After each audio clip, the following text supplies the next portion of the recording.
Hello everyone, welcome to ABS desk think big learn advance. तो इस video में हम डिस्कस करने जा रहे हैं क्लास 9th साइंस का चैप्टर जो कि है the fundamental unit of life. इसमें हम देखेंगे कि आपका राइबोसोम क्या होता है, न्यूक्लियस क्या होता है और लाइसोसोम क्या होता है। तो ये इस सीरीज़ का थर्ड वीडियो है। इससे पहले हम लोगों ने 2 वीडियो डिस्कस कर लिया है जिसमें हमने देखा था कि सेल के इंट्रोडक्शन के बारे में। उसके बाद हमने देखा था कि सेल मेम्ब्रेन क्या होता है, फिर देखा था माइटोकॉन्ड्रिया के बारे में, गोल्गी बॉडी के बारे में, वैक्यूल के बारे में और सेंट्रोसोम, और उसके बाद हमने देखा था एंडोप्लाज्मिक रेटिकुलम के बारे में। तो ये थर्ड वीडियो है। इससे पहले अगर आपने कोई वीडियो नहीं देखा है अभी तक तो आप पहले जाओ प्रीवियस वीडियो देखो फिर इस वीडियो को देखो, ठीक है। तो चलिए स्टार्ट करते हैं। राइबोसोम होता क्या है और ये कहाँ पाया जाता है। तो हमने जब प्रीवियस वाला वीडियो देखा था तो उसमें एक टॉपिक था एंडोप्लाज्मिक रेटिकुलम। तो उसमें जब हमने देखा था तो उसके 2 टाइप हमने देखे थी। पहला जो था वो था स्मूथ ER यानी कि स्मूथ एंडोप्लाज्मिक रेटिकुलम, और जो दूसरा होता है आपका रफ एंडोप्लाज्मिक रेटिकुलम। तो जो आपका रफ एंडोप्लाज्मिक रेटिकुलम होता है उस पर आपके राइबोसोम पाए जाते हैं। क्या पाए जाते हैं? राइबोसोम पाए जाते हैं। तो अगर आपसे पूछा जाए कि राइबोसोम कहाँ मिलते हैं तो पहले आप बताओगे कि जो राइबोसोम होता है वो सेल के अंदर क्या होगा, एंडोप्लाज्मिक रेटिकुलम होगा। और एंडोप्लाज्मिक रेटिकुलम पे ही क्या होता है, आपके जो रफ एंडोप्लाज्मिक रेटिकुलम होता है उसके ऊपर राइबोसोम पाया जाता है। तो ये भी आपके सेल का ही क्या है, एक पार्ट है। तो ये होगा कि इसका ये पाया कहाँ जाता है। अब देखो ये करता क्या है, ठीक है, इसका वर्क क्या होता है। तो जो राइबोसोम होता है वो प्रोटीन बनाता है। क्या बनाता है? प्रोटीन बनाता है। और प्रोटीन बनाने के कारण इसको आप किस नाम से और जानते हो? इसको आप जानते हो प्रोटीन फैक्ट्री के नाम से। किस नाम से? प्रोटीन फैक्ट्री के नाम से। अब देखो आगे चलते हैं। जो राइबोसोम होता है ना, राइबोसोम होता है वो अलग अलग टाइप के होते हैं। तो वो कौन से टाइप के होते हैं? तो राइबोसोम आपके 2 टाइप के होते हैं। फर्स्ट 70S और जो दूसरा होता है वो होता है 80S। तो 70S और 80S, तो आपके जो साइंटिस्ट थे उन्होंने कैसे पता लगा होगा कि ये जो राइबोसोम है वो 70S टाइप का है और जो दूसरा राइबोसोम है वो 80S टाइप का है। तो वैज्ञानिकों ने क्या किया कि सबसे पहले एक जार लिया, यानी कि एक बॉक्स लिया, उसमें क्या किया, पानी डाला, ठीक है, जार में पानी डाला और आपके राइबोसोम को निकाला, सेल से राइबोसोम को निकाला और राइबोसोम को उस पानी में डाला, ठीक है। तो जैसे ही राइबोसोम को पानी में डाला गया तो साइंटिस्ट ने देखा कि जो आपके कुछ राइबोसोम के पार्ट थे वो आपके नीचे बैठ गए, यानी कि जो भारी थे वो नीचे बैठ चुके थे और जो हल्के थे, लाइट वेटेड थे, वो ऊपर फ्लो कर रहे थे। तो जो ऊपर वाले थे, जो हल्का था, लाइट वेटेड था, जो नीचे नहीं गिरा था, जो ऊपर ही था वाटर लेवल पे, तो उसको उन्होंने नाम दिया 70S। और जो नीचे हैवी वेटेड था, जो नीचे आ गया था पानी में, उन्होंने उसको बताया कि 80S है, ठीक है। और ये जो प्रोसेस है कि आप हैवी वेट जो नीचे चला जाता है और जो है लाइट वेट होता है वो ऊपर रहता है, इस प्रोसेस को आप बोलते हो सेडिमेंटेशन। क्या बोलते हो? सेडिमेंटेशन। तो जो भारी वाले जो आपके राइबोसोम थे उनको बोला 80S और जो आपके हल्के होते हैं उनको बोला जाता है 70। के राइबोसोम 2 टाइप के, 70S और 80S। तो जो 70S वाले होते हैं वो अनडेवलप होते हैं, यानी कि अविकसित होते हैं, और जो 80S राइबोसोम होते हैं वो डेवलप्ड होते हैं, ठीक है। अब आपसे पूछा जाएगा कि 70S और 80S, 70S किससे पाया जाता है और 80S किससे पाया जाता है। तो जो 70S है वो आपके प्रोकैरियोटिक में पाए जाते हैं, ठीक है। जो प्रोकैरियोटिक आपके जीव होते हैं उनमें 70S पाया जाता है। अब ये ना ध्यान देना कि प्रोकैरियोटिक क्या होता है, ये आगे मैं बताऊंगा कि प्रोकैरियोटिक होता क्या है। अभी आप इतना समझो कि आप जो राइबोसोम है वो क्या होता है, ठीक है। तो जो ये 70S जो है वो कहाँ पाया जाएगा? प्रोकैरियोटिक में पाया जाएगा। और जो 80S है वो डेवलप्ड होते हैं और ये किससे पाए जाते हैं? यूकैरियोटिक में पाए जाते हैं। तो मैं आपको थोड़ा सा बता देता हूँ कि प्रोकैरियोटिक और यूकैरियोटिक को आप कैसे सिंपली समझ सकते हो। कि प्रोकैरियोटिक जीव होंगे उनको आप नंगी आंखों से नहीं देख सकते हो, यानी कि वो दिखाई नहीं देते। उनको देखने के लिए आपको माइक्रोस्कोप की ज़रूरत होती है। जैसे for example low amoeba, paramecium, virus, ये क्या होते हैं? काफ़ी छोटे होते हैं और इसमें जो होता है इसमें 70S टाइप का राइबोसोम पाया जाता है, ठीक है, जिनको आप देखने के लिए माइक्रोस्कोप का यूज़ करते हो। और यूकैरियोटिक आप किसे कहोगे? तो यूकैरियोटिक वो होते हैं जो आप आसानी से देख सकते हो। जैसे आपका छोटे, ये ना समझना कि जो छोटे होंगे उसमें आपका 70s होगा, आपको तो दिखाई दे थोड़े से, ठीक है। मैं आपको समझाने के लिए बता रहा हूँ, एग्जैक्ट ये डेफिनेशन नहीं होता है, आप समझ जाओ कि हाँ ऐसे ही होता है।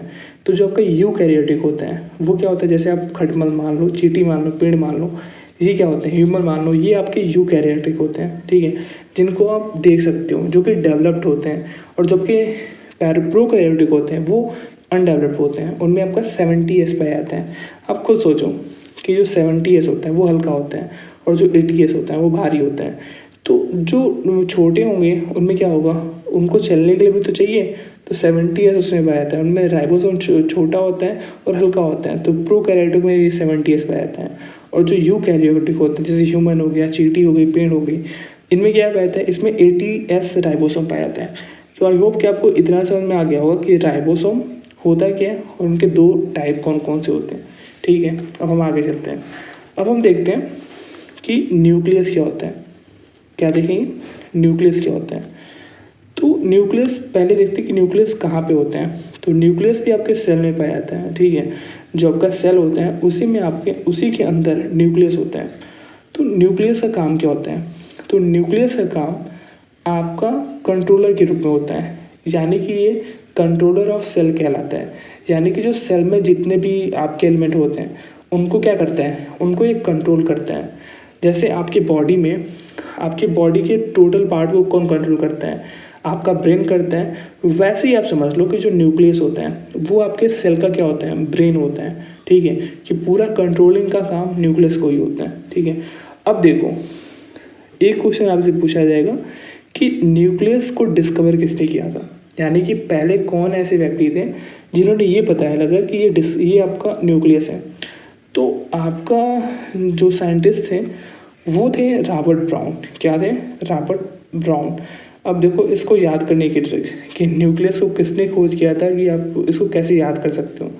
तो एक निमोनिक्स देखो, जैसे आप सोचो कि आप आम देखे होगे, ठीक है, आम खाए भी होगे। तो जो आम होता है उसकी गुठली कैसी होती है, उसकी गुठली कैसी होती है, ब्राउन कलर की होती है जो अंदर होता है। तो अब देखो कि आम का जो सेंटर पॉइंट होता है, यानी कि आम के अंदर क्या होता है, गुठली होती है, उसका कलर क्या होता है, ब्राउन होता है। यानी कि कोई भी आप फ्रूट लो, मैक्सिमम ज़्यादातर का क्या होता है ना, जो आपका जो नीचे का जो बीच का जो गुठली वगैरह होती है वो ब्राउन कलर का ही होता है। जैसे आप लीची ले लो, ठीक है, लीची का जो आपका वो देखो गुठली देखो, उसमें वो भी कैसा कलर का होता है, वो भी ब्राउन कलर का होता है। तो एक याद करने के लिए मैंने बता दिया कि आप इससे रिलेट करके याद कर सकते हो कि जो आपका न्यूक्लियस होता है वो भी सेंटर में होता है, आपके सेंटर में नहीं होता है, आपके सेल में ही होता है। तो आप एक निमोनिक्स बना लो कि जैसे आपके आम की गुठली का कलर ब्राउन होता है, वैसे ही न्यूक्लियस जो होता है उसको जो डिस्कवर करने वाले थे उनका नाम क्या था, रॉबर्ट ब्राउन था। और अगर आपसे पूछ दिया जाए कि सेल को किसने डिस्कवर किया, सेल को डिस्कवर करने वाले थे रॉबर्ट हुक। तो मैंने आपको बताया था कि हुक क्या, आपका सेल क्या होता है, छोटा होता है। इसके लिए भी मैंने निमोनिक्स बताया था, सेल कैसा होता है, छोटा होता है। और आप जानते हो कि अगर किसी भी छोटी चीज़ को अगर हमें निकालना होता है तो आप किससे निकालते हो, हुक से। तो आप हुक से रिलेट कर सकते हो रॉबर्ट हुक को, यानी कि सेल छोटा होता है तो उसकी डिस्कवरी किसने की थी, रॉबर्ट हुक ने। वैसे ही आपका न्यूक्लियस, न्यूक्लियस क्या होता है, न्यूक्लियस अंदर होता है सेल के। और आप देखते हो कि जो आपके फ्रूट होते हैं उनकी जो गुठलियाँ होती है वो भी बीच में पाया जाता है, ठीक है, अंदर होता है आपके, और उसका भी कलर ब्राउन होता है ज़्यादातर, मैक्सिमम उसमें अपवाद भी हो सकते हैं, ठीक है, लेकिन ज़्यादातर का जो गुठली वगैरह होता है, जो अंदर का पार्ट होता है वो कैसा होता है, ब्राउन होता है। तो आप इसे याद कर लो कि जो न्यूक्लियस का डिस्कवर करता थे वो क्या थे, वो कौन से थे, वो रॉबर्ट ब्राउन थे, ठीक है। अब देखो, अब न्यूक्लियस के अंदर क्या होते हैं, जो आपका न्यूक्लियस होता है उसमें अपने क्रोमोसोम और डीएनए, जिससे कि आप जेनेटिक्स के नाम से भी जानते हो, जिससे आप क्या करता है, जिससे आपके जो क्वालिटी होती है, मतलब कि जो इनहेरिटेंस होता है, यानी कि आप क्वालिटी इनहेरिट करते हो, वो आपका होता है, ठीक है। आप इतना ही जानो कि इसमें क्या होता है, ये न्यूक्लियस के अंदर होता है।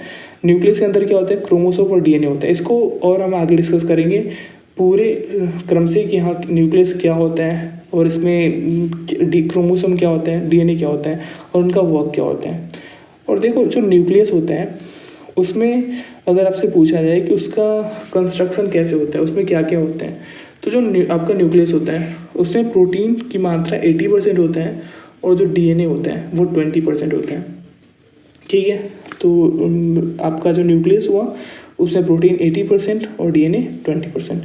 तो ये हो गया न्यूक्लियस, ठीक है। इसके बारे में आगे हम देखेंगे कि अगले वाले आपकी वीडियोस में कि क्रोमोसोम क्या होता है, डीएनए क्या होता है, कैसे आपका सेल डिवीजन होता है, ये आगे वाले वीडियो में हम देखेंगे। आप पहले इतना जान जाओ कि एक आप इंट्रोडक्शन टाइप का ले लो कि हाँ राइबोसोम क्या होता है, न्यूक्लियस क्या होता है, ठीक है। अब दोनों समझ में आ गया कि राइबोसोम क्या हुआ, न्यूक्लियस क्या हुआ।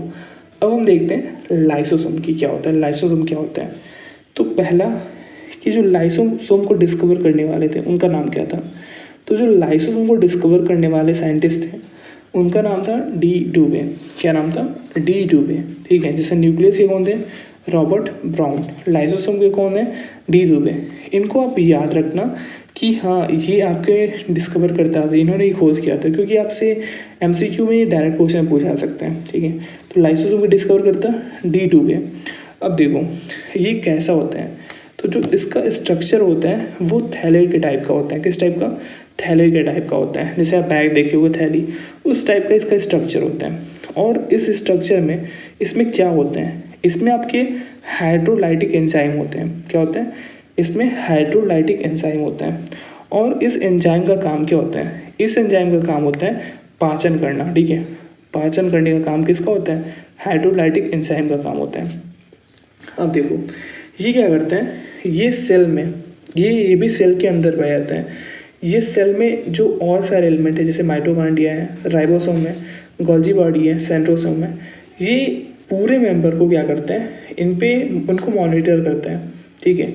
और जैसे ही सपोज करो कि आपका माइटोकॉन्ड्रिया काम नहीं कर रहा है सेल में, तो लाइसोसोम क्या करेगा, जो इसमें हाइड्रोलाइटिक एंजाइम होता है वो उस पे जाके क्या कर देगा, छिड़क देगा, ठीक है, माइटोकॉन्ड्रिया पे। अगर वर्क नहीं करता है तो माइटोकॉन्ड्रिया क्या होगा, माइटोकॉन्ड्रिया ख़त्म हो जाएगा, यानी कि वो बच जाएगा, ठीक है, वो नष्ट हो जाएगा। और उसके जगह पे फिर से जो आपका सेंट्रोसोम होगा क्या होगा, वो नए माइटोकॉन्ड्रिया का निर्माण कर देगा, यानी कि नया माइटोकॉन्ड्रिया बन जाएगा।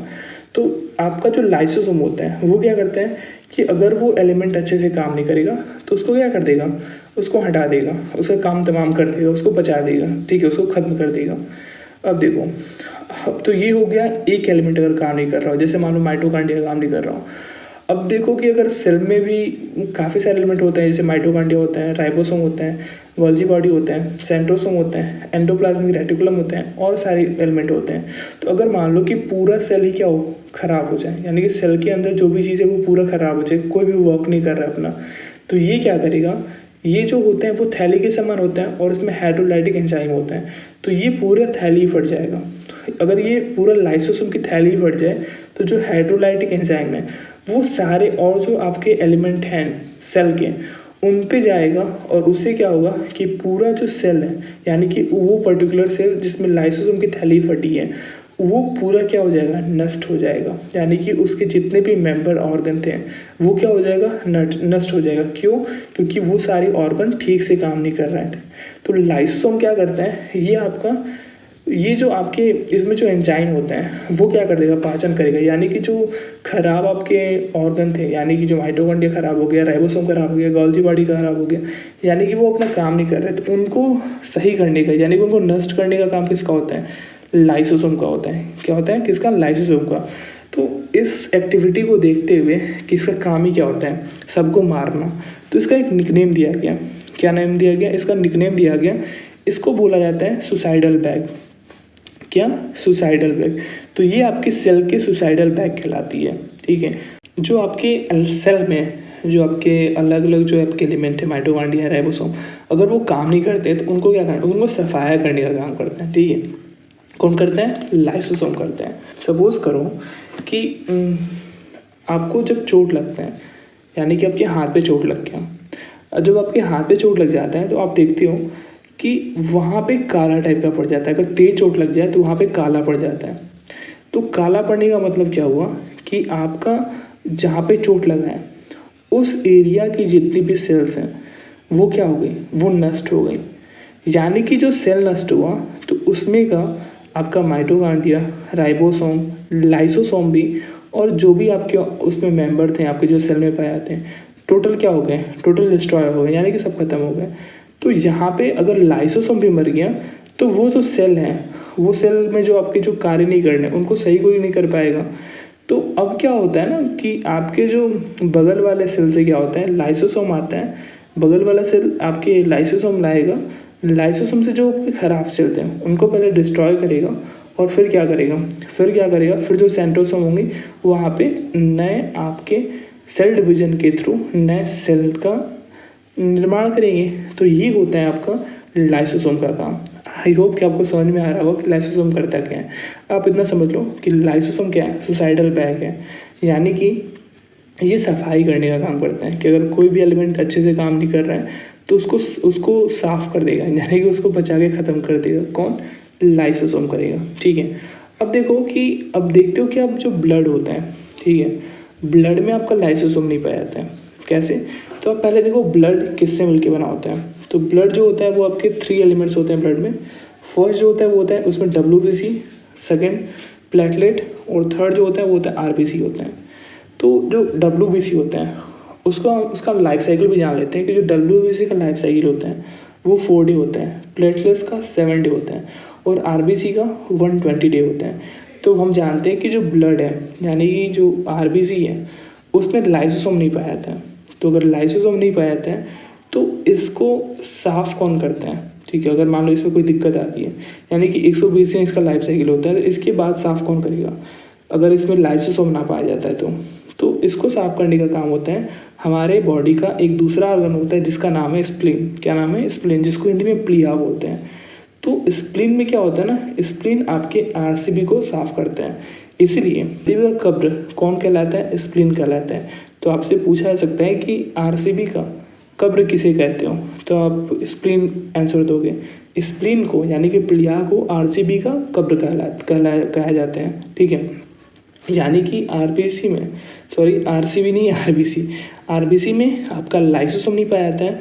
तो इसको नष्ट कौन करता है? तो इसको नष्ट करने का काम होता है स्प्लीन का। ठीक है, एक आपसे और क्वेश्चन मैं पूछता हूँ कि जो आपकी बॉडी है उसमें ब्लड बैंक कौन होता है? ठीक है, आप बताओ कि कहाँ ब्लड स्टोर होता है? तो जो ब्लड स्टोर होने का काम होता है, अगर आप ये सोच रहे हो कि हार्ट होता है तो गलत सोच रहे हो आप। हार्ट क्या करता है? हार्ट जो ब्लड लेगा, ब्लड की पंपिंग करता है, यानी कि हर एक एरिया में आपका ब्लड पहुंचाता है। लेकिन जो आपका स्प्लीन होता है उसमें आपका ब्लड जमा होता है। तो जो बॉडी का ब्लड बैंक होता है वो स्प्लीन होता है। क्या होता है? स्प्लीन होता है, ना कि हार्ट होता है। तो आई होप कि आपको ये भी समझ में आ गया होगा कि लाइसोसोम क्या होता है। और ये ब्लड में जो लाइसोसोम नहीं पाया जाता है, तो ब्लड में जो आपका ब्लड की जो सफाई होती है वो कौन करता है। देन आज के लिए इतना ही, फिर आगे हम मिलेंगे और आगे हम डिस्कस करेंगे प्रोटोप्लाज्म के बारे में।